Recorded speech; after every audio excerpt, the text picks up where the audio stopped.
He asked if I packed the camera while standing in the doorway, one hand on his suitcase, already halfway out of the apartment. I told him it was in my bag, zipped in the front pocket like always. He nodded, but he didn't look at me when he said good. He was looking down at his phone, thumb hovering over the screen like he was waiting for something to appear. That was the first thing I noticed that morning. Not enough to question, just enough to register. We were supposed to leave in 10 minutes. The car was already downstairs. It was a trip we had been planning for months, something we kept calling ours, like it meant more than just a few days away. 2 years together, and this was how we marked it. Not a party, not anything public, just a quiet trip somewhere neither of us had been. I remember thinking, as I checked the kitchen one last time for anything we forgot, that it felt a little too quiet. Not uncomfortable, just different from how we usually were before trips. Usually there was some kind of energy, even if it was just him asking if I overpacked, or me reminding him he forgot something obvious. That morning, he didn't say much. We got into the car, and he reached for my hand like he always did, resting it between us. It was automatic, familiar. If I hadn't been paying attention, I wouldn't have thought anything of it. But I was paying attention. The night before, I had seen a name on his phone I didn't recognize. It wasn't even a message I opened, just a notification that stayed on his screen longer than it should have. A name without context, followed by a short line I couldn't fully read before it disappeared. I didn't ask him about it then. It didn't feel like the kind of thing you ask about immediately, not without something more solid. So I waited. The drive was long enough for silence to settle in naturally. We played music, switched playlists a few times, stopped once for coffee.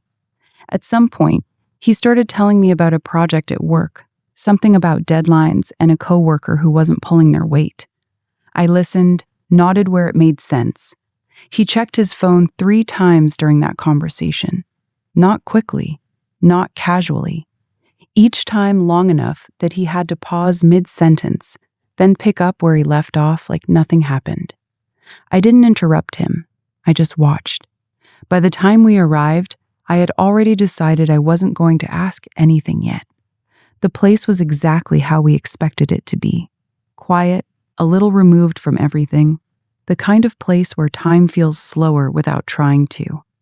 There was a balcony overlooking the water, a small kitchen, and a bed positioned right in front of a window that made the mornings feel softer.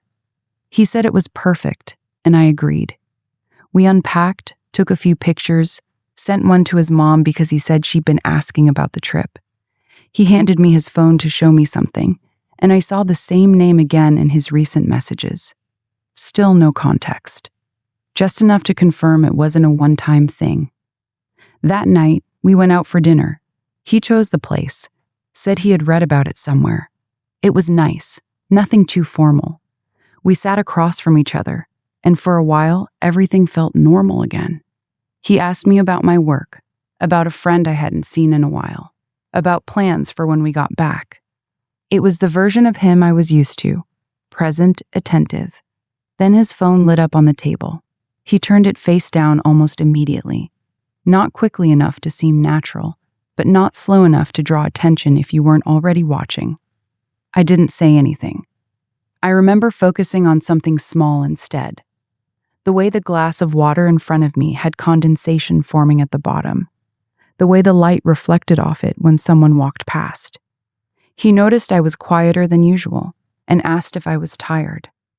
I told him I was just taking everything in. That wasn't entirely untrue.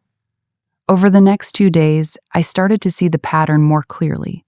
He always kept his phone close, even in moments when he normally wouldn't. He checked it more often, sometimes stepping away under small excuses. He said he needed to call someone from work, or that he forgot to reply to something important. Once, he took a call outside and stayed there longer than necessary. When he came back, he acted like nothing happened, but he was more distracted after that. At one point, we were walking along the water, and he stopped mid-conversation again, looking at his phone, with a slight shift in his expression. Not enough to name exactly what it was, but enough to tell it wasn't about work. I didn't confront him. Instead, I started paying attention to details, times, reactions, the way he positioned his phone when I was nearby, the way he spoke when he thought I wasn't listening closely. By the third day, I knew. Not from a single piece of evidence, but from everything combined. The consistency of it. The way his attention kept drifting somewhere I couldn't see. That afternoon, while he was in the shower, his phone buzzed again on the table. I wasn't planning to check it, not initially, but it kept vibrating, once, then again. I picked it up, not even unlocking it at first, just looking at the notification, her name again. This time, the message was fully visible. Something simple, asking if he landed safely, saying she missed him already. I stood there for a moment, holding the phone, letting the information settle in a way that felt almost quiet. No immediate reaction, no rush of emotion, just clarity. I unlocked the phone. There wasn't anything hidden, no effort to disguise it. Messages going back weeks, maybe longer. Conversations that felt familiar in a different context. Plans, small details. The kind of tone that doesn't leave much room for misunderstanding. She thought he was single. It was obvious in the way she spoke. The assumptions she made. The way she referenced things that didn't include me at all. I put the phone back exactly where it was before he came out. When he walked back into the room, he smiled at me like nothing had changed. I smiled back. That evening, I suggested we take more pictures. He seemed surprised, but agreed. We walked around, found a few spots with good lighting, asked someone to take one of us together. He posted it. I noticed that too. I spent the rest of the night thinking, not about whether I was going to leave, but about how. By the next morning, I had already decided what I was going to do. Halfway through the trip, I told him I invited someone to join us. I said it casually, like it was a spontaneous idea, like I thought it would be fun. He asked who. I told him it was someone I had recently reconnected with. That wasn't entirely a lie. He didn't question it much, just nodded, said the more the better, in a tone that suggested he wasn't fully processing it. I told him she would arrive that afternoon. He said, okay. When we went out that morning, he seemed more distracted than before, checking his phone more frequently, typing responses quickly, sometimes stepping a little ahead of me while we walked. I didn't interrupt him. I let the day unfold normally. We had lunch at a small place near the water. He barely touched his food. At one point, he asked if everything was okay, which felt almost ironic. I told him everything was fine. In the afternoon, I checked my own phone once. She had arrived. I gave her the address. When she walked into the room, the shift was immediate. He was sitting on the edge of the bed, looking at something on his phone. I was by the window. She knocked lightly before stepping inside, like she wasn't sure if she was interrupting something. He looked up first. I watched his expression change in a way I hadn't seen before. Not gradual, not controlled. Immediate recognition, followed by confusion that didn't have anywhere to go. She looked at him the same way, then at me. There was a moment where no one said anything. I walked over, greeted her normally, like this was exactly how things were supposed to go. I told her I was glad she made it, that the trip had been nice so far. She nodded slowly, still trying to understand. He stood up, finally, and asked how she got there. I told him I invited her. That was when the silence shifted into something heavier. I didn't explain anything right away. I let them look at each other, let the pieces start to come together on their own. She was the first to speak, asking him why he looked like he had seen something he wasn't expecting. He tried to answer, but it didn't come out clearly. I stepped back slightly, giving them space without leaving the room.